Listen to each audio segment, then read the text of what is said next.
pindah kontrakan ingin menghindari gangguan hantu, tapi malah dapat kontrakan yang lebih banyak hantunya. Kalau aku lagi teriak marahin anak gitu, kadang kan emosi yang tingkat dunia kan, aku teriak. Itu anaknya hantu yang ada di situ, itu nangis ngejerit bang. Aku kadang takut tapi pengen ketawa, yang gak berani ya. Loh, kok anakan setan gue teriak? Takut apa gue kayak setan ya? Aku bilang gitu kan dalam hati.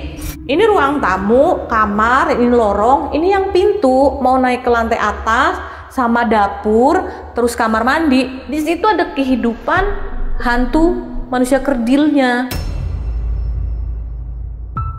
Halo Sobat Buntu, Assalamualaikum. Balik lagi dengan saya, CEO Jalan Buntu. Gimana nih kabarnya kalian? Semoga kalian baik-baik saja semua ya. Dan di video kali ini kita sudah kedatangan narasumber yang akan melanjutkan ceritanya tentang rumah kontrakan. Dan langsung aja kita gas kenalan. Bu Iva. Halo gimana bang. Kabar nih? Alhamdulillah sehat bang. Bisnis masih tetap bagus? Alhamdulillah lancar, berjalan. Pantesan kelihatan dari raut mukanya nih. Kenapa? Bercahaya banget. Seperti apa nih bercahayanya? Ini seperti lampu ini. Ini dari mana? Dari rumah apa dari tempat jualan? Dari sekolah anak tadi, ngejemput anak sekolah langsung ke sini. Oh, berarti yang dibawa tuh anak? Iya, iya, masa anak tetangga bang. Saya pikir. Kita pesan minum dulu ya. Oke, siap. Mbak, nah seperti biasa nih Bu, ada menu sajian Jalan Buntu. Mau pesan apa? Aku mau kopi hitam nyipelet ya, biar suaraku nyaring kayak nyipelet. Asik. Nggak ngopi aja udah nyaring. Saya air kehidupan aja. Ya, terima kasih. Bu Iva. Iya. Gimana nih kelanjutannya? Katanya udah pindah rumah kan? Iya bang. Terus ada kejadian apa sih di rumah itu? Jadi di rumah yang kita pindah lagi itu karena di situ ada hantu manusia kerdilnya, atau yang sering orang pada bilang itu hantu bunian. Oh gitu.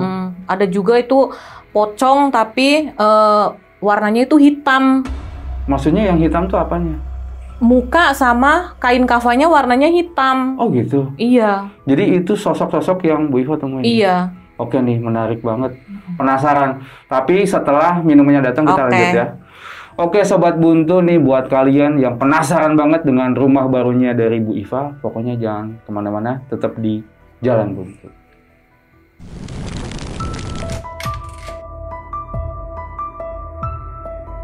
Selamat datang di channel Jalan Buntu yang akan menemani malam kalian.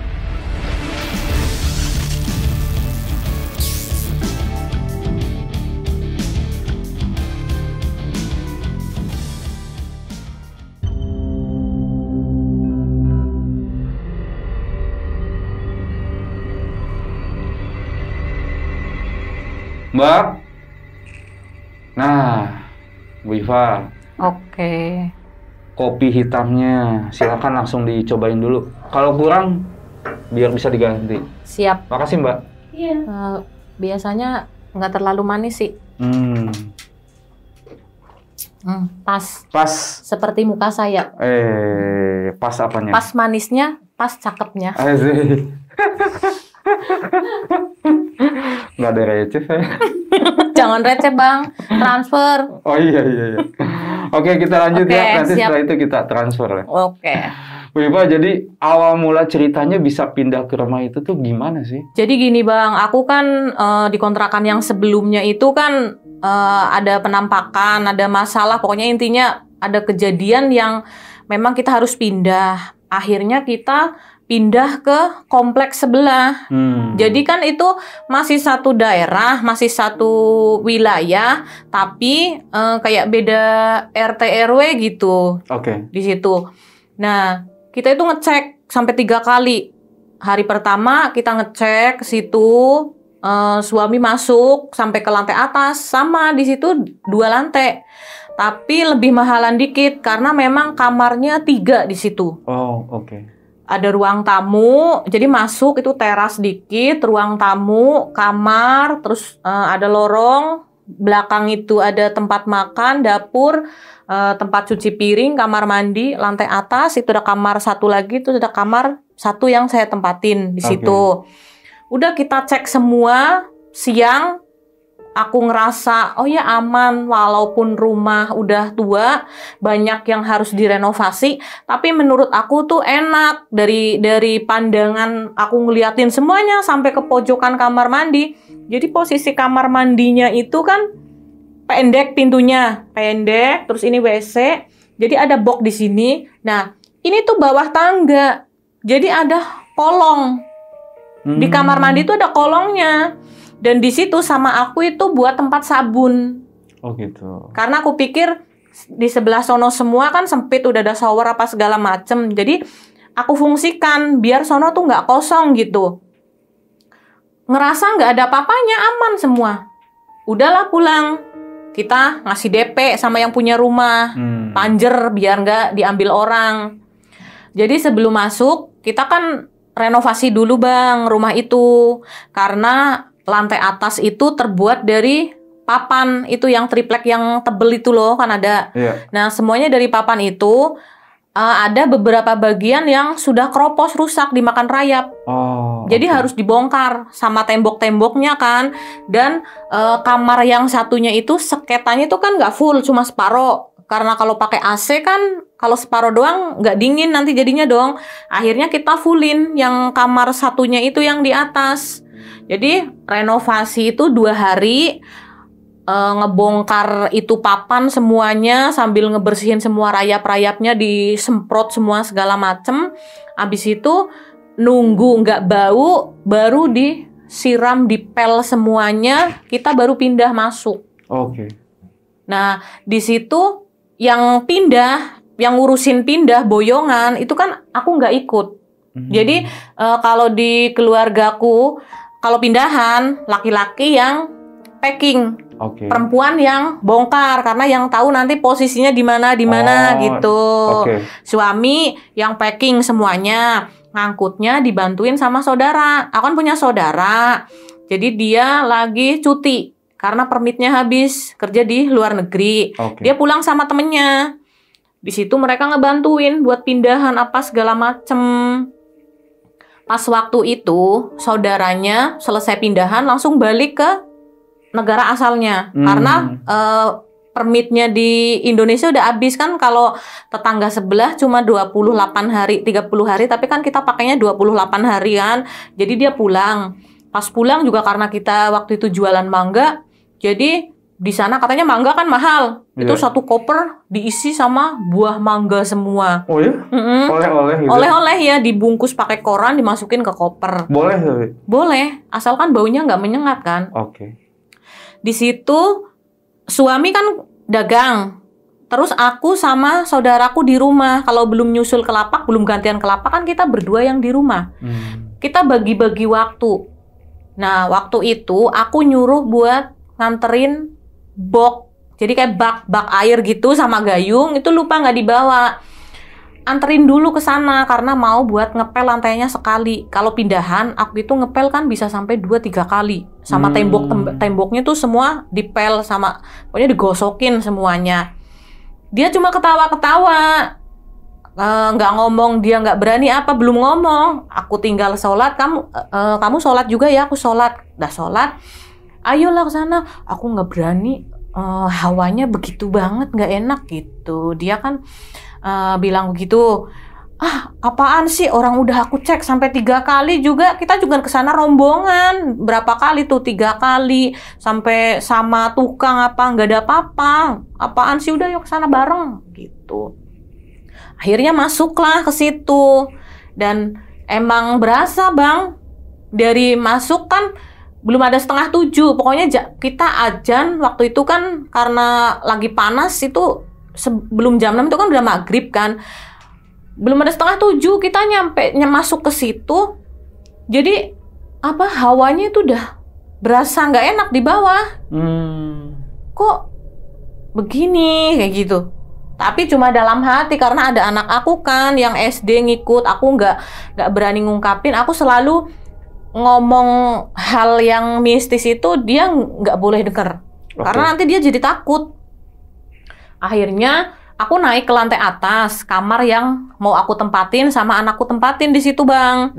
Nah, aku cek semuanya aku buka. Dari belakang pintu, ibaratnya pokoknya ada celah-celah apa, sampai atas lemari juga kan aku istilahnya udah diajarin kan sama mbakku kan, saudaraku yang orang pinter gitu. Aku bacain doa sambil aku lap-lapin, gibas-gibasin semua karena ya trauma yang sebelumnya udah capek banget. Sampai aku gitu-gituin, aku kan buka jendela ya, Bang. Aku ngeliatin ke sekeliling di situ. Di atas aku liatin kan, kanan kiri semua. Pas aku lihat ke seberang, ternyata rumahnya itu kosong. Iya, jadi rumah seberang kontrakan yang mau kita tempatin itu ternyata kosong. Dan atas itu rusak banget. Yang bawah itu normal biasa, maksudnya rumah kayak rumah dipakai. Ternyata itu kosong. Dan aku tuh ngerasa kok kayak nggak enak banget, ternyata rumah kosong. Aku baru tahu kayak gitu. Kenapa pas kemarin aku survei, aku nggak ngelihat ke sini, aku nggak ngeh ke sini. Kenapa baru tahu sekarang? Kalau itu rumah kosong dan perasaan aku tuh nggak enak banget gitu loh, Bang. Akhirnya kan aku turun ke bawah. Itu jendela langsung aku tutup. Aku tutup karena posisinya itu kaca, jadi kan belum ada korden kan. Aku nyari potongan karpet, abis itu aku lakban. Iya, langsung aku tutup semua. Langsung aku lakban, aku bilang, ini jendela nggak usah difungsikan, aku tutup semuanya. Aku turun ke bawah. Pas aku turun ke bawah, saudara aku udah nungguin. Ayo mau pulang apa belum? Aku udah beres-beres kamar mandinya, udah selesai. Ya udah ayo pulang. Lagian ngapain lama-lama di sini? Tapi ntar dulu lampunya semuanya nyalain ya. Nyalain semuanya lampunya sampai teras. Semua kan tadinya teras pada nggak ada lampunya. Kita udah benahin semua. Kita pulang ke kontrakan yang sebelumnya. Karena masih tersisa 1 hari kan. Dan di situ kan belum kering semuanya. Habis dipel apa segala macam. Barang-barang udah masuk semua.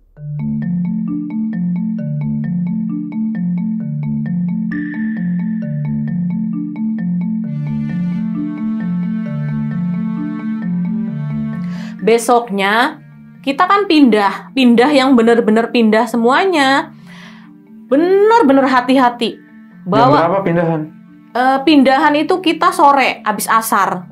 Karena kalau aku kalau mau ngapa-ngapain itu kita pakai hitungan gitu. Iya, jadi kalau ada orang Jawa itu ada kan ada pon, wage, kliwon, manis gitu, kita pakai yang begitu. Terus itu juga nanti kan ada hitungannya, ada yang tiba, ada yang jatuhnya duduk, ada yang jatuhnya apes, ada yang jatuhnya dunia apa segala macam, kan ada hitungannya. Kalau orang tua kan nanya, telepon kan, ini kita mau pindah rumah lagi, sampai yang di kampung ditelepon itu aja bosen.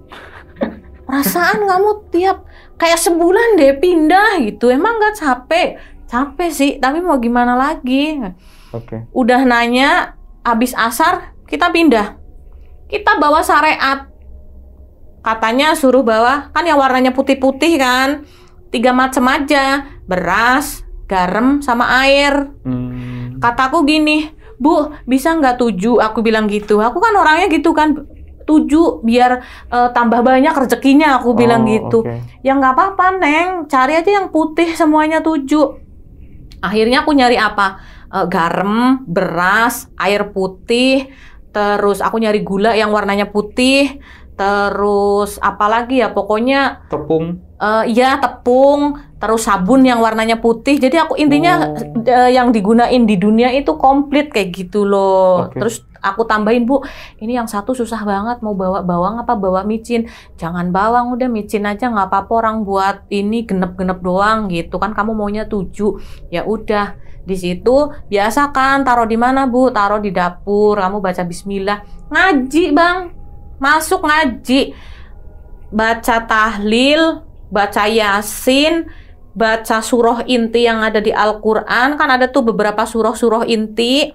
Terus yang buat ruqyah dibaca semuanya. Aku sama saudaraku yang baca. Dan yang waktu pindah rumah di situ selamatan gede-gedean. Aku ngundang orang itu kayaknya ada deh 20 orangan. Alhamdulillah. Karena aku pikir lebih banyak yang ngedoain, Betul. lebih enak gitu. Siapa tahu hawa yang kemarin pas aku sama saudara masuk itu cuma nyerempet doang gitu, mampir sebentar. Bikin sambal gak, pokoknya yang kita jual dibikin semua di situ. Baca rotib itu sama tetangga yang udah kita anggap kayak saudara, itu kan dipanggilnya Uwa kan. Jadi ini yang ngimamin semuanya, aku tuh ngerasanya lega, seneng banget ya udah kayak gitu. Nah di situ udah selesai ngaji semuanya, bubar. Malam pertama, malam kedua, pokoknya kurang lebih sekitar semingguan tinggal di situ. Mulai berasa nggak enak. Pertamanya, aku dulu tuh yang selalu nyuara kan aku dulu. Aku kan orangnya nggak tahanan, penasaran. Gue ngeliat, dia ngeliat nggak ya? Takut gue halu gitu. Aku kan selalu kata suami, lu sih halu, banyak nonton film horor jadi kebawa begini. Jadi kan aku kadang suka, lu sih nggak percaya kayak gitu-gituan, susah ngomong juga. Jadi aku nggak pernah ngomong cerita horor sama suami karena nggak begitu masuk. Pas aku lagi nongkrong di WC, Jam? aku lupa waktu itu jam berapa, cuman sekitar malam itu. Tapi belum malam banget sih, pokoknya habis isya antara ke jam 10-an. Aku nongkrong. Aku kan orangnya kalau ke kamar mandi nggak lama. Jadi intinya udah mentok banget baru tuh aku ke kamar mandi. Aku tuh nggak mau yang kayak orang loading di dalam sampai kesemutan aku nggak pernah kan. Iya, kesemutan. Iya, aku nongkrong duduk kan air aku nyalain. Kok kayaknya ada yang nggak enak banget ya, ada yang ngeliatin aku. Cuman kan aku batin, kok kayaknya ada yang ngeliatin aku, melotot lagi matanya. Nih orang duduk apa ngapain? Dari yang kamar mandi itu yang aku ceritain tadi, yang bawah tangga itu kan, bolong yang buat tempat sabun. Kok kayak ada yang melototin aku, ngeliatin mulu. Gue lagi berak, lagi diliatin. Akhirnya kan udah, masih tahan, aku masih diem. Dah, pas lama-lama saudara aku sama, jadi dia nggak betah lama-lama di kamar mandi. Padahal dia biasanya lama banget kayak anak perawan. Dia bujang tapi kayak anak perawan kalau mandi. Lama banget, ya Allah. Dia kalau mandi apa sih yang dikusuk? Aku bilang gitu. Dia cepet banget. Aku bisik-bisik sama dia di mobil. Waktu itu kita pulang, nggak tahu, lupa waktu itu dari mana. Abis ke Popeyes. Saudaraku ulang tahun itu, yang dia ulang tahun, ditraktir sama dia makan di Popeyes. Karena yang depan ceweknya dia kan nggak mau naik kolbak. Kalau kita kan mentalnya udah, nggak tahu mental apa, naik kolbak. Bodoh amat orang mau pada ngeliatin. Yang penting kan kita ngobrol di situ. Aku giniin, psst. Apa sih, dia kan suka ketawa kan, senyum gitu. Kamu ngelihat nggak yang di kamar mandi? Aku bilang gitu. Tapi ntar kalau di rumah jangan diceritain ya, aku bilang gitu, nanti Beril takut. Dia ketawa, cepetan ngomong nggak, pikirnya aku tuh halu tahu nggak? Iya, aku juga ngeliatin nih. Kecil, iya. Matanya melotot, iya. Oh ya udah, aku bilang gitu, ya udah sama. Akhirnya kita biasain kan, ya udah berak, nggak mau nengok ke sono. Cuman yang kadang kita aneh bang, kalau aku lagi teriak marahin anak gitu, kadang kan emosi yang tingkat dunia kan, aku teriak, itu anaknya hantu yang ada di situ itu nangis ngejerit bang. Aku kadang takut tapi pengen ketawa, yang gak berani ya. Loh, kok anakan setan gue teriak, takut apa gue kayak setan ya? Aku bilang gitu kan dalam hati. Kasian kan nangis itu. Aku itu anehnya gini, itu hantu kalau nggak ada di kamar mandi gue cariin. Kemana ini hantu yang mukanya yang badannya kecil-kecil, mukanya tua, kok pada nggak kelihatan? Terus saudaraku gini, kamu tuh ya kalau mereka pada nggak kelihatan dicariin, giliran mereka ada kamu takut. Enggak, maksudnya tadi tuh kelihatan anak sama emaknya. Aku kan benar marahin anakku kan, pulang maghrib. Itu kemagriban, aku teriak kan.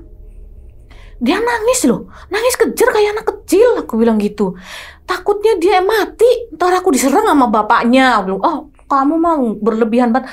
Enggak, beneran dia tuh nangis. Aku bilang gitu. Akhirnya aku gini, siapapun yang di situ, aku minta maaf, aku nggak sengaja. Aku bilang gitu, aku marah sama anakku. Abis itu udah nggak pernah muncul lagi anak sama emaknya, adanya cuma bapaknya doang yang di situ. Udahlah, setiap malam suamiku kan pasti kerja. Pulang kan kalau nggak jam 11 itu paling cepet, pasti jam 2 malam. Oke. Mulai di situ Bang, yang kita nggak berani sendiri-sendiri di rumah. Maksudnya sendiri-sendiri kalau anakku kan nggak masuk hitungan kan, karena udah pasti ada kalau siapapun yang di rumah yang tua, kalau nggak saudaraku, kalau nggak aku, salah satu dari kita kan. Nah, kalau aku yang di rumah sama anak-anak, saudaraku lagi pergi, contoh dia lagi ke GI, lagi ke tamrin mana kayak gitu, lagi nge-mall dia kan. Gaya banget. Nah, aku suruh pulang. Balik nggak? Udah mau maghrib. Aku bilang gitu. Dia tahu, iya aku udah di kereta ini, aku pulang. Karena memang kalau udah maghrib, di situ tuh situasinya sangat mencekam. Jadi dari batas, ini ruang tamu, kamar, ini lorong, ini yang pintu, mau naik ke lantai atas, sama dapur, terus kamar mandi. Di situ ada kehidupan hantu manusia kerdilnya. Di situ. Yang bisa denger hiruk pikuk mereka itu cuma aku. Tapi kalau ngeliat, saudaraku bisa ngeliat, aku bisa ngeliat, tapi saudaraku nggak bisa ngedenger gitu. Setiap mulai maghrib, udah kehidupan mereka di situ. Waktu itu kan aku mau ngambil baju ke kamar Bang. Aku naiklah ke lantai atas sendirian karena aku pikir walaupun di bawah rame, di atas aman. Selama beberapa hari itu kan belum berasa yang gimana-gimana kalau naik ke atas. Aku ngambil baju buat anakku kan yang SD. Aku naik ke lantai atas. Pas aku nyampe, kan pintunya ada 2 tuh. Pintu pas tangga itu. Nah di sebelah sono itu ada pintu 1 lagi yang masuk ke kamar aku. Oke. Nah di situ aku tuh kaget. Aku mau teriak tapi nggak bunyi. Kenapa? Aku tuh ngeliat sosok kuntilanak itu muter-muter terbang di kamar situ. Waduh. Dan habis itu dia duduk di lemari. Jadi lemarinya tuh mepet pintu. Pintunya kan ngebukanya ke sini. Jadi di lemari tuh aku pepetin di sini kan. Nah itu mencrok di situ. Akhirnya aku nggak jadi ngambil baju dong. Aku turun ke bawah, pengen nangis. Cuman aku tahan kan. Aku tuh kalau kaget apa kan pasti nangis. Aku turun, ditanyain sama saudaraku, kenapa kok gemeteran, kenapa kok kayak begitu. Nggak apa-apa, ntar aja, bilang gitu. Akhirnya aku keluar nangis dulu. Udah aku nangis karena apa sih ya, kaget banget gitu, takut banget, tapi aku tahan karena aku nggak mau anakku itu tahu. Aku nangis keluar, habis itu masuk ke dalam. Terus aku baru cerita, anak aku udah tidur, cerita. Aku ngeliat tadi ada kuntilanak di kamar atas. Itu terbang, muter-muter di kamar situ. Aku nggak tahu sumbernya dari mana. Ya namanya aku baru ngeliat, aku panik dong, aku kaget aja aku sampai mau teriak nggak bisa. Makanya aku tadi nangis. Itu mencrok di atas lemari yang merah. Lemari baju, aku nggak jadi ngambil baju. Ya udah ntar aku temenin. Akhirnya ditemenin sama saudaraku. Ya namanya udah takut gimana sih.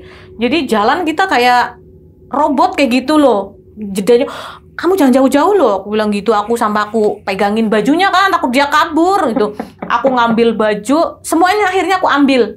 Maksudnya bukan baju semuanya. Suamiku, bajuku, baju anakku 3. Karena yang 1 kan memang gak ikut ke Jakarta. Aku ambil sampai yang buat sekolah besok. Aku ambilin semua, aku masukin ke keranjang, aku taruh di bawah. Semenjak itu udah nggak berani lagi ke atas sendirian. Tapi yang namanya aku pikirku dia cuma main, Aku telepon bapaknya temanku, orang pinter. Aku videoin bang dari depan. Video call. Enggak, aku ambil video dari depan, semua celah kamar mandi semuanya aku videoin sampai atas, sampai keluar, sampai ke seberang, semuanya aku videoin, aku kirimin sama 3 orang. Ayahnya temenku, ibu yang orang daerah situ yang waktu itu ngeruqyah rumah sebelumnya juga. Oh, iya. Terus sama mbakku yang ada di kampung. Mereka semuanya jawabannya sama, tapi versi berdamainya itu beda-beda gitu loh. Satu, yang bapaknya temanku cerita, ini di sini memang penghuninya banyak banget. Iya, memang di situ ada hantu kerdilnya yang badannya kecil tapi mukanya tua. Aduh. Katanya itu hantu bunian. Aku tahu hantu bunian aja dari situ. Memang aku bilang, hantu bunian bukan adanya di luar Jawa. Ya namanya zaman udah canggih kali, mungkin mereka udah transmigrasi begitu, orangnya bercanda kan. Ya udahlah, intinya aku ngomongnya kan selalu hantu kerdil karena badan mereka kecil, tapi muka mereka tua dan kepalanya gede kan. Itu dia suruh ngebersihin, si bapak nggak berani. Karena energinya terlalu kuat dan si bapak takut mereka nyerang balik ke anak mereka atau ke cucu mereka. Oh, oke. Kalau bapaknya diserang, ngapain sih lu ngusir-ngusir gue, kan ibaratnya kayak kita ngegetok mereka ngegetok bales dong. Kalau si bapak diketok nggak sakit kan mereka pengen getok anaknya kalau nggak cucunya, katanya kan begitu. Udahlah, gue skip. Ya udah, gue makasih ya, bantu doa aja. Satu. Terus yang satu lagi yang di kampung jawab, udah Deva, berdamai aja sama mereka, baik-baikin. Ya elah, kita suruh berdamai sama setan. Dari kemarin berdamai sama setan mulu, kita yang kalah. Aku bilang gitu kan. Enggak mbak, enggak kuat, aku enggak bisa. Masa tiap hari kita tatap-tatapan sama mereka. Aku bilang gitu kan. Orang lagi berak ditatapin, coba. Aku bilang gitu. Iya, mending kalau lagi berak, lah kita lagi mandi. Aku bilang gitu kan. Ya udah, maunya gimana? Aku tolongin dong di pagar, mereka suruh pergi. Aku bilang gitu. Ya udah, nanti dicoba dari sini. Udah, itu yang mbak di kampung ngejawab. Nah, yang ibu yang di situ, Fa, ini tuh kalau malam rame ya di sini gitu. Iya bu, ada kehidupannya mereka. Jadi dari pintu sini nih bu ke sono, kalau habis maghrib udah rame. Ya udah. Kalau misalnya kamu kuat, biasa aja. Kan mereka nggak ganggu. Kan salahnya sendiri kamu denger sama ngeliat. Salahnya sendiri, saya juga nggak mau begini, Bu. Kan sama si ibu itu, pernah bang katanya iganya itu terlalu dempet atau gimana. Katanya direnggangin apa gimana. Jadi punggung aku dipegang kan. Katanya iganya mau diambil satu gitu. Emang bunyi celetuk-celetuk gitu. Tapi tetap aja bilang, kata si ibu, emang udah dasarnya kamu dari sononya, emang udah dari nenek moyang, udah nggak bisa diapa-apain itu. Ya udahlah, aku juga udah nggak masalah. Dari jawaban 3 orang itu, karena memang mereka belum ngasih tahu, maksudnya itu sumbernya mereka tinggal di situ atau datang dari mana, kayak gitu kan nggak bisa langsung ketemu, harus ibaratnya ada ritual dulu di situ. Sambil berjalannya waktu, udahlah kita jalanin. Tapi ya konyol kehidupan kita, nggak berani di rumah. Mulailah di situ bang, tidur. Aku kan nggak berani di atas. Otomatis aku tidur di kamar yang depan itu, yang bawah depan. Terus saudara aku tidur di ruang tamu. Ruang tamu kita kasih kasur 1 di situ. Karena suami aku pulangnya malam terus. Kalau malam, aku itu udah bawa botol susu, terus bawa air minum.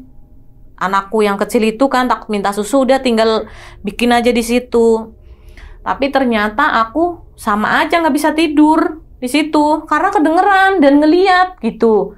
Sesekali tuh mereka kalau bahasa Jawanya bilang itu sekelebetan gitu, kelihatan. Sekelibatan. Iya.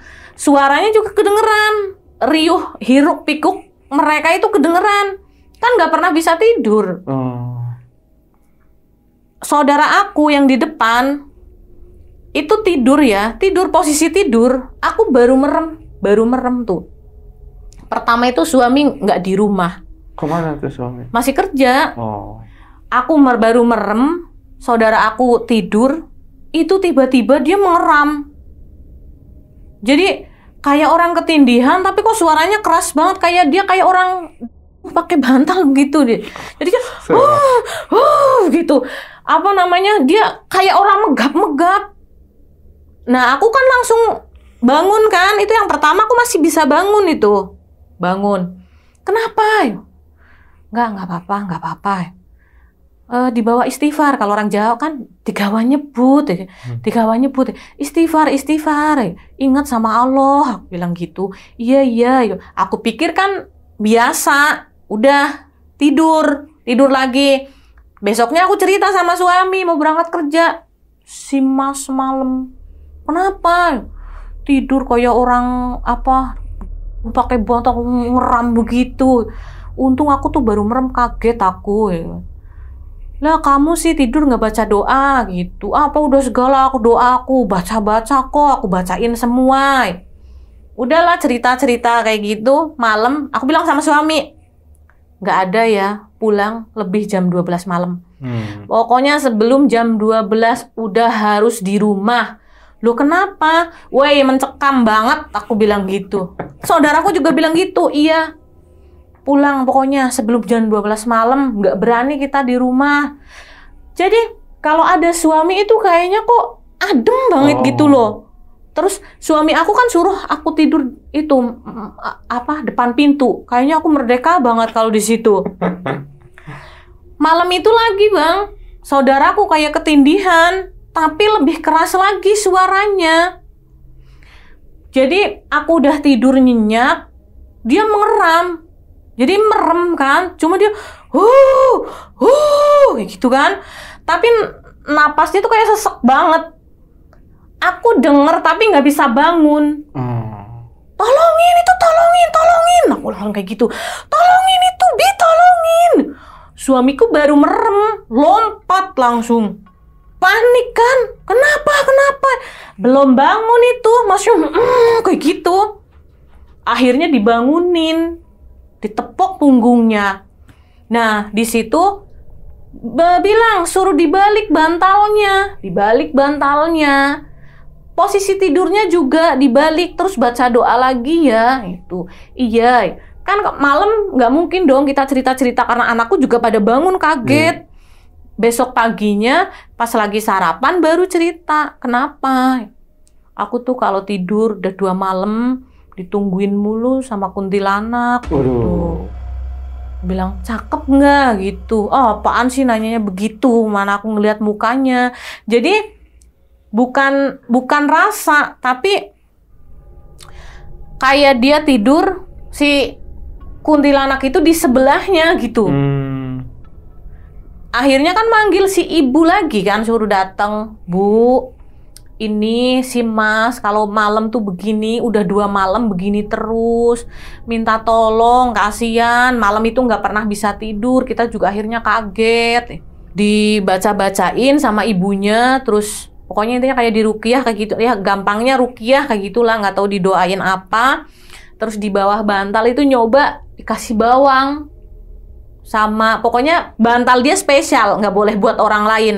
Di dalam itunya tuh pokoknya dikasih kayak ya bawang apa segala yang bumbu-bumbu itulah semua bang, yang katanya bisa buat ngusir begituan. Udah dimasukin, bantalnya dia spesial, nggak dipakai sama orang lain. Udah malam dicobain kan begitu lagi apa enggak. Nah taunya masih sama, masih ngerem-ngerem juga. Ini tiap jam berapa sih? Pokoknya jam 12 lewat.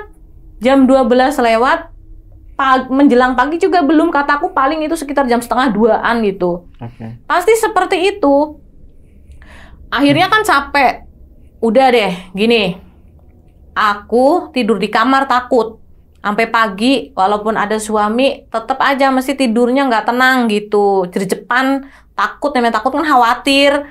Tukeran aja yuk, aku yang di ruang tamu, kamu yang di kamar, cobain gimana. Karena permasalahannya kan katanya kamu ditungguin terus sama si kuntilanak itu di situ. Aku permasalahannya ngedenger hantu yang ada di dapur sama kamar mandi. Tukeran aja gimana? Ya udah, kalau kamu mau tukeran, iya aku nggak apa-apa. Tidur kan kasurnya kecil, aku tambahin kasur lagi di bawah di situ. Cobalah malamnya, suami waktu itu sampai 1:30 belum pulang. Suami kan suka ngeyel gitu. Jadi apa namanya, walaupun habis ada kejadian kayak begitu suka nggak ngedengerin. Karena memang nggak begitu percaya sama hal-hal goib, kan susah.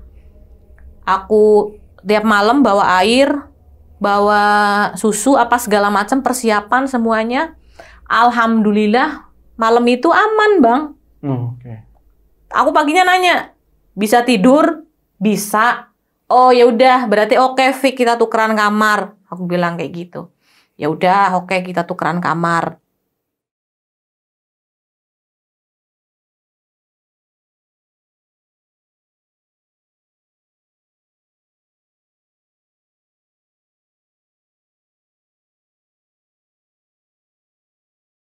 Aku kan udah mulai dagang seperti biasa lagi kan, Bang. Karena pas waktu pindahan kan libur beberapa hari. Pikirku kan sayang hasilnya yang setiap hari kita dapet. Akhirnya kita bagi shift. Kalau suami aku di lapak, saudaraku yang di rumah. Kalau aku kan cuma sekilas ke lapak tuh, nganterin makanan, nganterin minuman, atau misalnya kalau ada yang salah satunya mau mandi, aku ngegantiin dulu mereka di situ. Kita dagang kan dagang musiman. Jadi pas waktu itu musim mangga, buka dari jam 9 pagi, telat-telatnya itu jam 10. Ini jam 9 kita udah mulai prepare. Udah mulai ditata-tata. Kita kan dagang di pinggir trotoar. Di situ karena memang buat jualan semua kan, di pinggir trotoar. Di situ sampai tutup itu kisaran jam 10 sampai jam 11-an. Jadi kita kadang lagi prepare buat tutup juga ada yang beli, tetap kita layanin. Karena di rumah juga kita naruh dagangan, di lapak ada dagangan, jadi aku yang khusus di rumah. Selain ada mangga, di situ kan juga ada bawang merah. Nah, di situ dagang, alhamdulillah itu rame terus. Kita itu selalu omset. Kalau dagang kan bawa misalnya 15 peti. Kita ngambil mangga itu yang grade A semua. Kita nggak ngambil yang grade B sama C, itu kita nggak pernah ngambil. Karena dari yang A itu bawah disortir itu masih ada yang kecil-kecil. Makanya nanti kita masukin ke yang lain. Kita harus 3 hari, 4 hari itu udah harus terjual semuanya. Karena mangga kalau kelamaan kan busuk. Benyek. Kita spekulasi, pokoknya 3 hari, 4 hari harus habis. Alhamdulillah, nggak lagi sombong, nggak lagi apa. Emang luar biasa banget. Sampai temennya masku itu kan datang lagi kan ke Indonesia. Itu ngebantuin jualan lagi. Itu dia sampai geleng-geleng. Katanya, ya namanya aku habis jatuh, usaha dengan penghasilan lebih bersih dari 2.000 gitu loh. 2.000 tuh udah bersih sehari itu kan. Seneng banget Kang Bang, namanya waktu itu dramanya luar biasa banget. Seneng, tapi kan aku selalu bilang, jangan sombong, jangan takabur. Allah ngasih jalan begini, ya udah kita jalanin aja. Temanku sampai, wah nanti kamu, bahasa sininya kan, dia ngomong pakai bahasa Melayu, bahasa sininya kan, wah ntar kamu tuh kaya, kamu bisa jadi bos kalau kamu begini terus. Alhamdulillah ya kamu kayak gitu. Iya doain ya. Jadi dia tuh seneng banget Bang ikut dagang. Iva nih, aku bawa duitmu nih kamu kaya kayak begitu tiap hari. Makanya kan aku ya alhamdulillah banget. Di situ dagang udah mulai keteteran. Jadi nyari karyawan, nyari yang dagang. Nyari 2 orang, didatangkan dari kampung. Dengan perjanjian, gaji 1 juta sekian buat awal. Nanti kalau kamu 3 bulan betah, aku naikin. Tapi itu bersih loh. Kamu makan, rokok, aku mau makan apapun, kamu ikut makan itu. Aku bilang gitu, sabun apa segala macam ketemu sama aku, sampai dia nggak pakai deodoran pun aku beliin kan, nih kamu pakai deodoran, kamu kan dagang kan sampai bau, aku bilang gitu. Semuanya yang kamu nggak punya tinggal ngomong, aku beliin. Sama kuota pun aku beliin, Bang. Namanya orang kampung beli kuota kan itu apalagi beli sampai harga 50 ribuan kan bagi mereka tuh udah banyak banget. Jadi mereka tuh kampungnya kampung banget. Nah di situ mereka aku ajarin selama 3 hari. Aku pikir selama 3 hari aman-aman aja ya. Mungkin karena aku orangnya gampang banget percaya sama orang. Aku ngajarin mereka dagang. Pas hari ke-5 atau ke-4 itu saudara aku minta pulang kampung. Oh, kenapa? Jadi selama dia pulang dari luar negeri ke Jakarta, dia belum pernah pulang kampung. Pengen pulang kampung, pergi ke Dieng gitu, nganterin ini temennya lagi karena datang lagi mau ke Dieng kayak gitu. Oh ya udah, gimana ya? Apa dianterin aja? Ini udah yakin belum sih ini anak ditinggal? Di situ Bang, yang jualan mangga itu bukan cuma aku aja. Tadinya cuma aku. Sebenarnya ya, gini ceritanya. Pertamanya di situ tuh ada orang jualan timun suri, bukan mangga, timun suri kayak semangka begitu. Kenapa suamiku tahu lapak di situ? Suamiku dulu sering disewa mobilnya buat kulak ke Karawang, ngambil timun suri, ngambil semangka gitu sama mereka. Nah, karena ada peluang musim mangga, lapak di situ kosong, panjang banget itu lapak. Ya, tapi kalau namanya orang hatinya dengki mah nggak ada lawan kan. Mau itu panjang, mau itu lebar juga bodo amat mereka. Panjang, izin sama Bu RT kan, kalau dagang di situ izinnya sama Bu RT. Dikasih aturan lah sama Bu RT. Kebetulan Bu RT-nya itu mamanya temen anakku.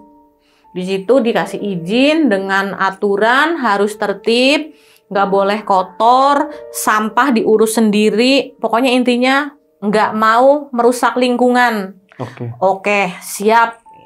Udah, yang namanya suamiku tuh orangnya nggak enakan banget. Jadi dagang di situ Bang, temennya pada datang semua. Datang, makanlah mangga di situ. Kataku mah it's okay aja, nggak masalah. Tapi harusnya carilah yang jangan super banget. Aku aja nih, anak-anakku sama aku. Ibaratnya makan mangga tuh yang udah menyot-menyot bentuknya. Namanya kita lagi merintis kan. Kita nggak apa-apa. Yang penting kan nggak busuk. Cuma kepenyot gara-gara di bawah gitu.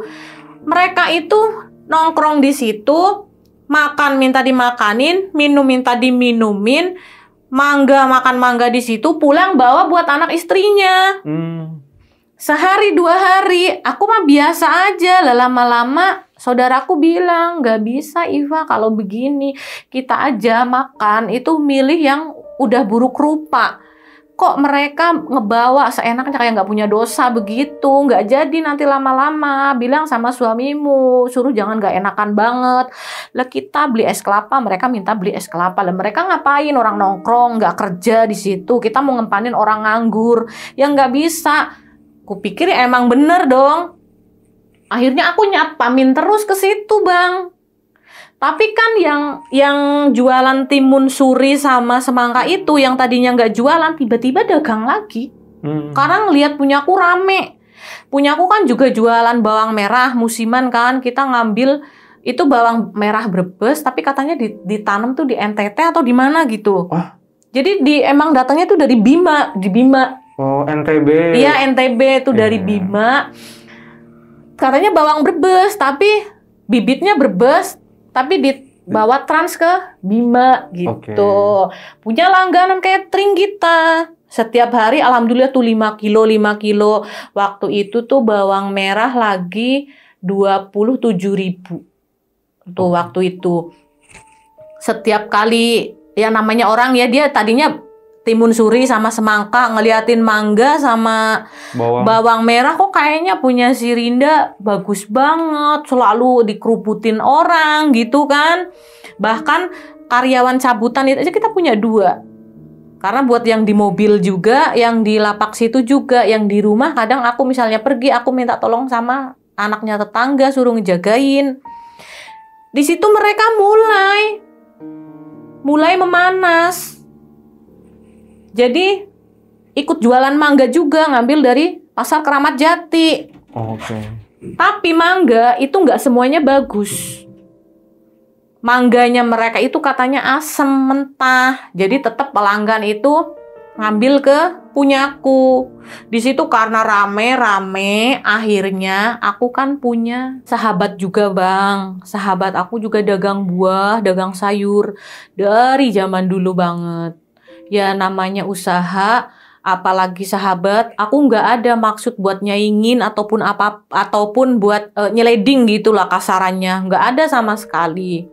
Pas aku dagang, aku juga nggak ngambilnya di Keramat Jati, enggak Bang. Aku tuh langsung ngambilnya itu di Serang, langsung di situ. Jadi dia itu lebih murah dari Keramat Jati. Orang harganya itu beda 10.000.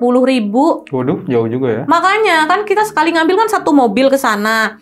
Aku udah nawarin Bang sama temenku itu, kamu mau nggak ngambil sama aku? Nanti harganya aku samain, kamu ngambil di Keramat Jati. Kamu Keramat Jati ngambil yang grade apa? Dia bilang ngambil grade B. Oh ya udah, punya aku malah grade A. Aku bilang gitu. Mau nggak kamu? Aku samain harganya, nggak apa-apa. Sana bilangnya halus. Oh iya, nanti aku pikirin. Aku kan nggak enak sama langganan yang biasa aku ambil di sana gitu. Kalau misalnya enggak mangga, aku juga buah naga ada sama Bang. Buah naga juga bedanya 10.000 dari sana, dari Serang sama Keramat Jati. Semua buah itu bedanya jauh banget. Makanya kita tetap kekeh ngambilnya ke sana. Walaupun buat transport kan tol sama itu kan sampai 300.000. Tapi kan kalau kita ngambilnya langsung 1 mobil, kan itu bisa ketutup. Udah aku tawarin di situ, aku baik-baik loh main ke situ. Namanya sahabat banget ibaratnya. Aku tahu buruknya sana tahu buruknya aku, semuanya lah pokoknya luar dalam kita udah tahu semuanya. Aku pikir ya itu gampangnya aku selalu percaya banget sama orang. Karena emang udah bukan setahun 2 tahun dari anaknya ibaratnya kecil, dari anaknya yang nomor 3 aja hamil kita bareng apa kayak gitu. Pas aku lahiran anak ketiga aja yang nungguin suaminya dia. Oh ya? Iya, makanya suamiku dibawa kunyang. Makanya aku nggak mikir yang aneh-aneh gitu. Di situ mulai memanas. Yang suamiku sering nggak sehat, sering sakit. Jadi sakitnya itu bukan sakit batuk, sakit apa, tapi yang dia tiba-tiba menggigil, panas, itu kayak panci mendidih gitu. Kan aku kasih paracetamol, udah adem, dia tetap kerja lagi. Jadi dia tuh bukan pada kayak manusia pada umumnya gitu. Kalau manusia pada umumnya kan sakit, tidur, minum obat, tidur dong. Kalau dia mah enggak. Pernah aku ikutin di mobil, dia minum obat tuh sampai nyetir tuh begini. Aku bilang, udah deh jangan ambil resiko, istirahat. Karena dia nggak enak badan, akhirnya kan lapak otomatis aku ambil alih semua. Aku ambil alih semua. Aku udah ngajarin si anak ini, saudara aku minta pulang ke kampung. Dianterin lah sama suamiku karena mobilnya pick up, nggak mungkin dong Mas ya mau kita kerobong-kerobongin pakai itu. Kisahin nyewa seminggu tuh mobil orang sekitar situ, nyewa pulang semuanya. Aku tinggalin itu karyawan di situ dan aku yakin dong karena udah training, udah lolos, jujur, duit masuk semua. Dan aku juga nggak ninggalin semuanya ke mereka. Jadi ada tetangga yang udah kayak saudara, emang jujurnya tuh udah ada cap SNI-nya deh pokoknya. Nah, aku titipin kan sama mereka. Nanti kalau setoran tinggal dikasih sama kakaknya si ini ya, aku bilang gitu. karena adiknya dia itu yang temen aku satunya lagi itu kan juga ngebantuin di situ. Pulang, itu rumah aku tinggalin makanan semuanya, aku komplitin semuanya, kulkas, aku isiin, maksudnya makanan kayak nugget, kayak sosis, pokoknya jajan-jajanan kayak gitu biar mereka makan itu gampang. Telur, mie, apa segala macem bang, termasuk siapa tahu mereka pengen minum susu, pengen ngopi, tinggal bikin aja ini semuanya, cara-caranya udah aku kasih tahu semua. Kalau listriknya habis, tinggal laporan, nanti aku isi, kalian ngisi tokennya, aku bilang gitu. Kalau paketannya habis, tinggal ngomong. Lagian anak-anakku pulangnya nggak lama. Polos banget, muka-mukanya kayak Agil gitu, modelannya. Jamet. Jamet. Iya. Iya, siapa yang mikir kan, seumuran gitu juga kan. Aku pikir, oh seumuran anakku. Jadi aku, kalau kalian nggak bisa ngomong ya, walaupun aku galak, namanya sama anak baru nggak bisa kan, otomatis aku maklumin dong. Iya. Makan, siang mau makan ketoprak boleh, mau makan warteg boleh. Pokoknya intinya, kita tetap kasih budget nih ya. Jangan lebih 15.000 pas aku nggak di rumah. Taunya apa bang? Pas aku pulang, itu si orang-orang kroco-kroco pada datang lagi di situ, pada nongkrong, kan minjem mobil yang pick up itu buat bawa kabel langganan suami. Taunya apa? Malah buat nyolong mangga. Waduh, di mana? Ya itu punya dagangan kita. Oh. Jadi mereka ngebawa kabel, pura-pura parkir di situ. Nah, si karyawan yang lugu dan polosnya itu disuruh beli es kelapa. Berdua. Mau aja. Ternyata itu dimasukin ke mobil, ke dalam. Nah, kita juga ketawanya dari siapa? Dari bang siapa ya, pokoknya juragan yang punya kabel, yang dipanggilnya tuh babeh-babeh gitu. Telepon, "Ndak, lu kok mobilnya banyak banget mangganya? Emang di mana? Ini kok yang ambil kabel orang?" gitu. Maksudnya gimana, Be? Ini loh di mobilmu, di depan, mangga banyak banget. Di bawah, di kursi. Jadi kayaknya kayak 2 petian gitu deh, ditumpahin ke situ semua. Di situ disimpan lah, maksudnya buat bukti sama suamiku. Oh ya udah, makasih ya Be infonya. Itu. Pas itu mereka juga dikasih minuman sama yang dagang sebelahnya itu, yang timun suri itu. Iya. Jadi mereka dibuat mabok, Bang. Oh, minuman apa? Ya nggak tahu, anggur merah, nggak tahu kolesom. Pokoknya setiap mereka dagang siang dikasih minuman. Oh. Itu yang laporan orang suruhan aku. Bang, tolong pantau dong ke lapak. Ada info nggak bagus nih. Aku belum bisa balik lagi ke Jakarta soalnya lagi masih di Dieng. Aku bilang gitu. Temennya suami ke situ ke lapak. Bener, pada bau minuman, pada dimasukin ke botol itu bekas air mineral. Oh. Di situ setoran sehari 2 hari itu nggak ada. Aku bilang gini, tolong setorannya ya dikasih sama kakak. Kakak udah nungguin tuh di rumah Ua. Aku bilang gitu. Udah Bu, udah dikasih sama kakak gitu. Loh kata kakak kan belum. Iya tapi yang satu duitnya masih di rumah. Oh di rumah disimpan di mana? Dengan alasan muter-muter kuncinya katanya begini-begini. Kita bilang mau pulang ke Jakarta, ternyata mereka itu bersiap-siap minggat dibantu sama yang sebelah lapak itu. Yang timun suri? Iya, yang timun suri itu. Pertamanya dia nggak ngaku. Jadi mereka berkemas-kemas cepet banget, udah dipantau sama saudaraku itu. Jadi mereka mau mitnah si kakak itu, katanya duitnya udah dikasih sama kakak. Mereka nggak tahu kalau si kakak itu dan usul aku ke Banjar dan mau datang ke rumahnya mereka, ketemu sama orang tuanya mereka. Kayak gitu loh. Nah, dibantu kabur buat naik travel, kita nungguin mereka di rumahnya, kan rumahnya pegunungan. Kita nggak tahu alamatnya berdasarkan info dari yang nganterin, yang ngebawa si 2 anak itu. Pokoknya kita minta alamatnya. Kita ngikutin Google Map, rumahnya itu di pegunungan. Jadi sana kebun rumah sendirian doang di situ. Dan walaupun aku orang Banjarnegara, itu pertama kali aku ke situ. Oh. Ada ya, dan itu memang daerah rawan bencana karena ada pelang itu jalur evakuasi ke sana. Oh ternyata di sini rawan ya, aku bilang gitu kan sama saudaraku. Di situ sampai kita itu lewat tanjakan yang bener-bener itu nggak ada rumah sama sekali. Tuh tanjakan itu berdiri begini. Mobil itu nggak kuat kan. Kita turun semua. Akhirnya kita jalan nanjak. Di situ nyari ke rumah yang pertama, rumahnya si anak yang pertama itu, yang katanya anaknya Pak RT.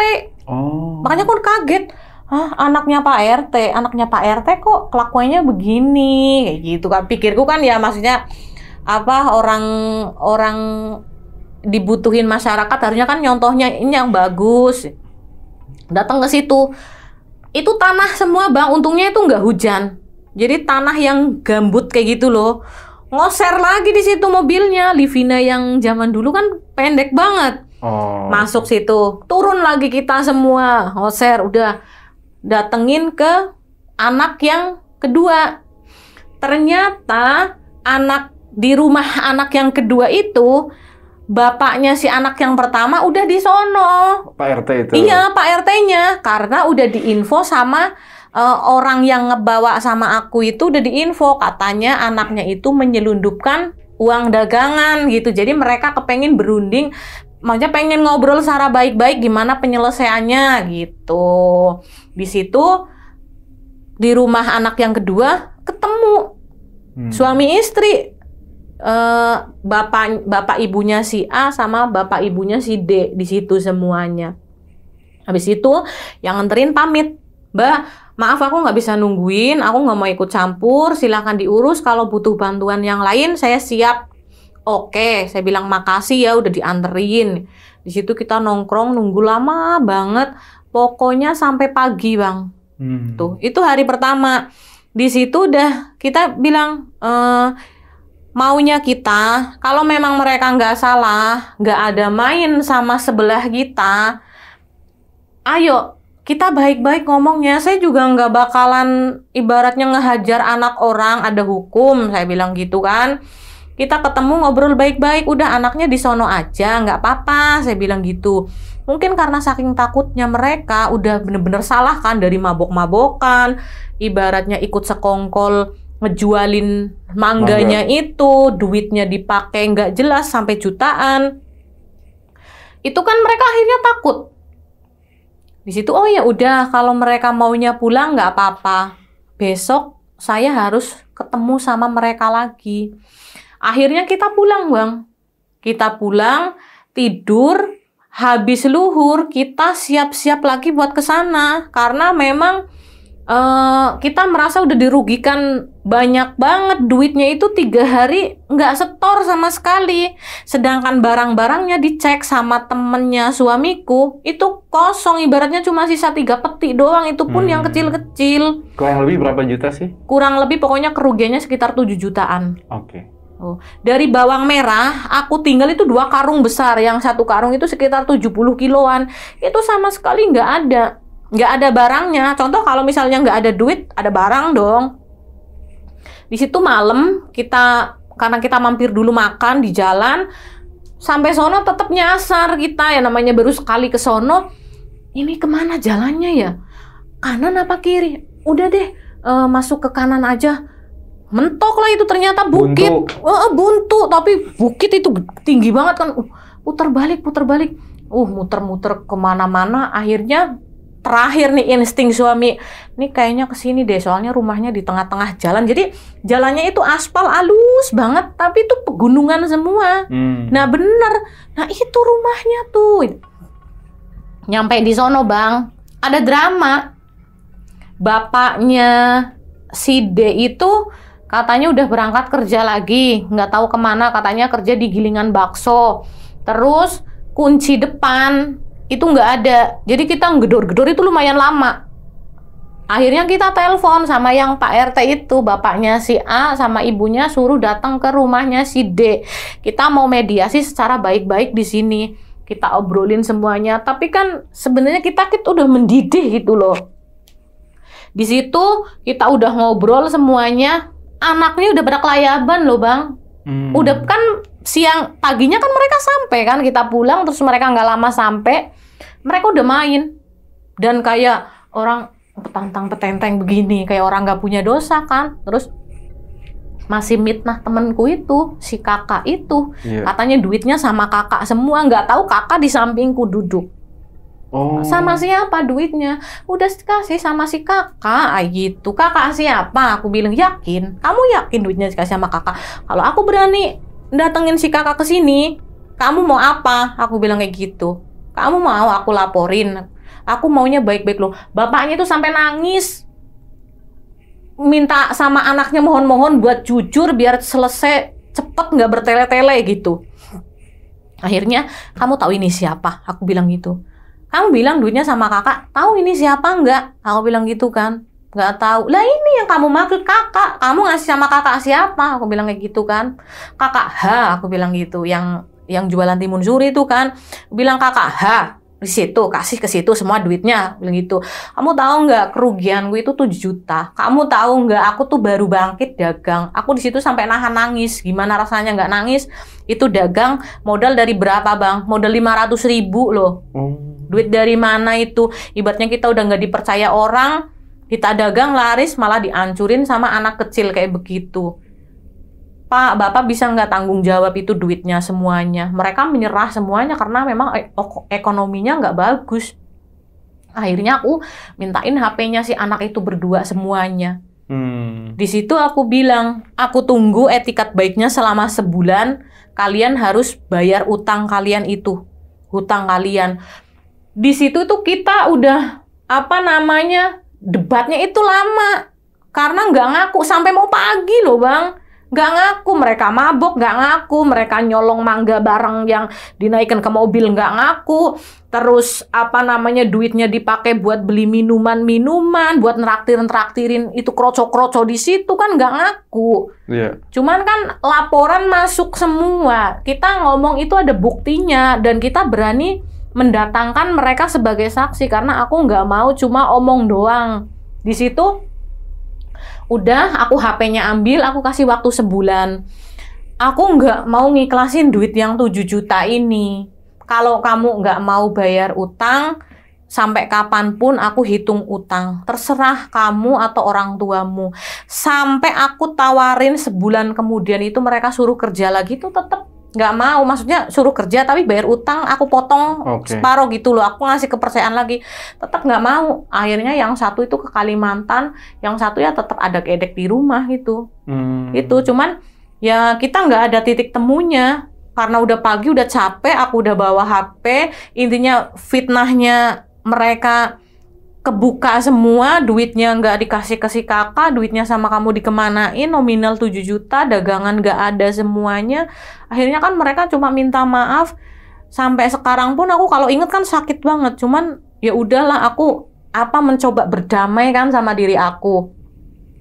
Di situ kita pulang ke rumah sekitar habis luhur jam 1-an. Kita kan mau acara pergi ke kota. Aku tiba-tiba ditelepon sama Bu RT.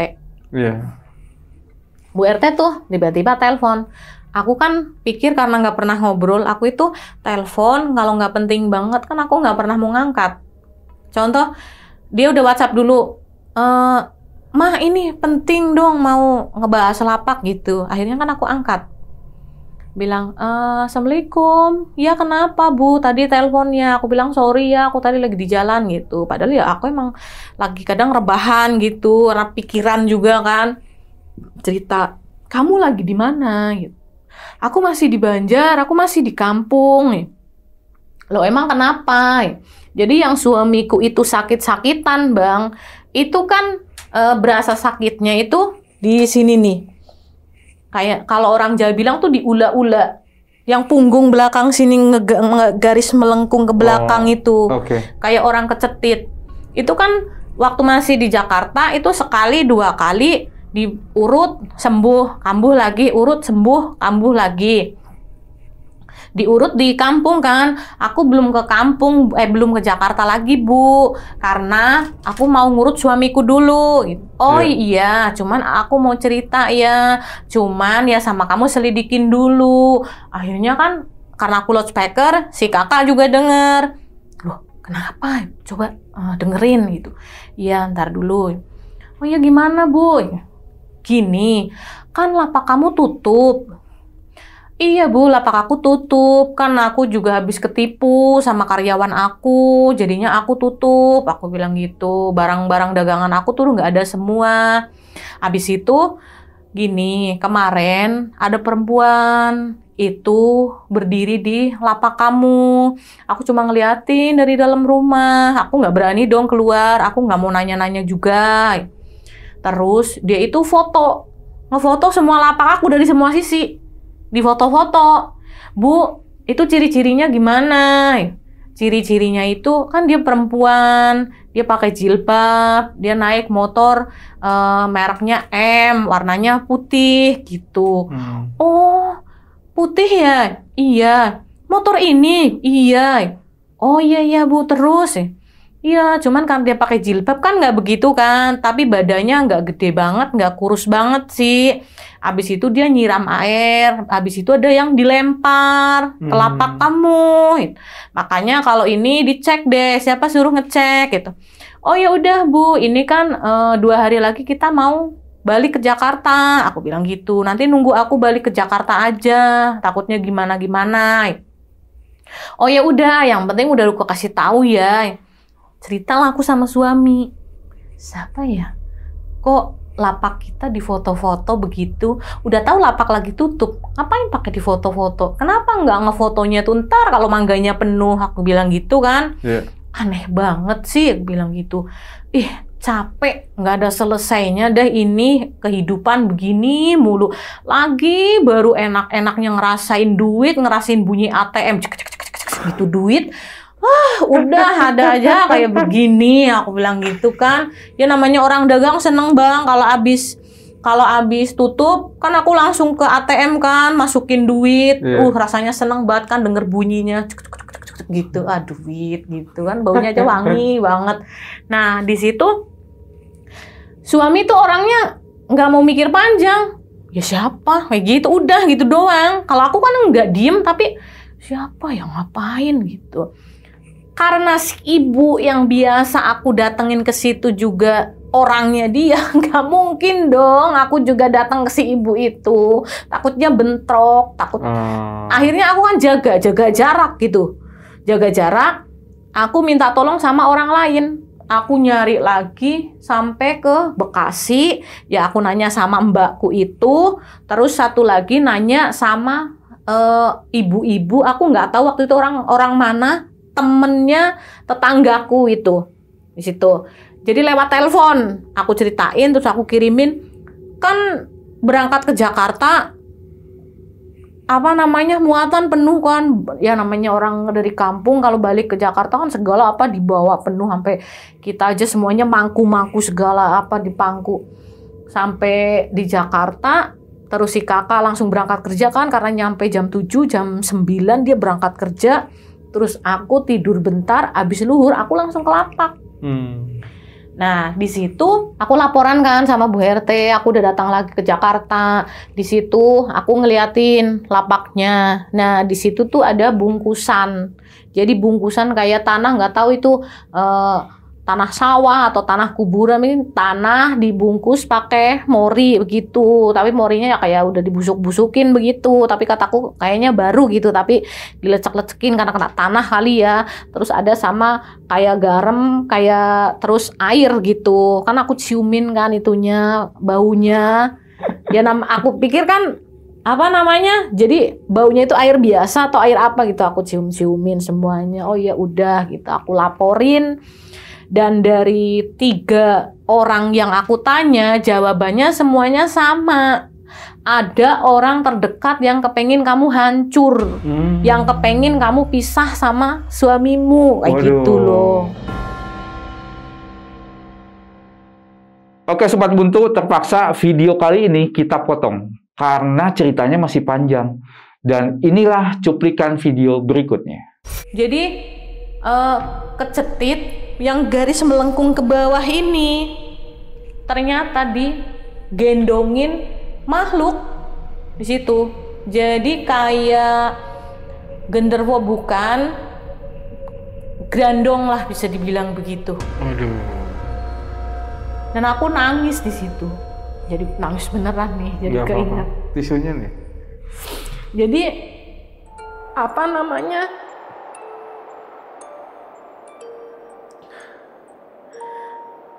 Dipikirnya itu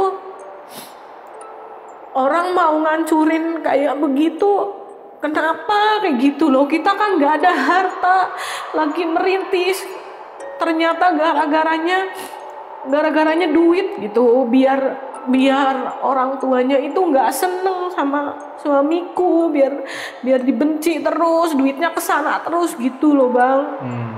Aku kan udah capek gitu, udah ketahuan kan. Jadi emang sebenarnya aku tuh udah ngelihat sosoknya itu, cuman aku kan nggak mau yang sok-sokan, aku nggak mau dibilang halu, nggak mau dibilang sok gitu.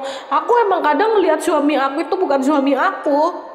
Aku lagi tidur itu kadang aku ngeliatin dia giginya keluar, matanya merah hitam semua badannya, cuman nggak gede. Aku udah bilang sama mbakku, Mbak, aku kok ngeliat suamiku bukan suamiku ya, aku bilang gitu. Iya Fa, itu grandong, tapi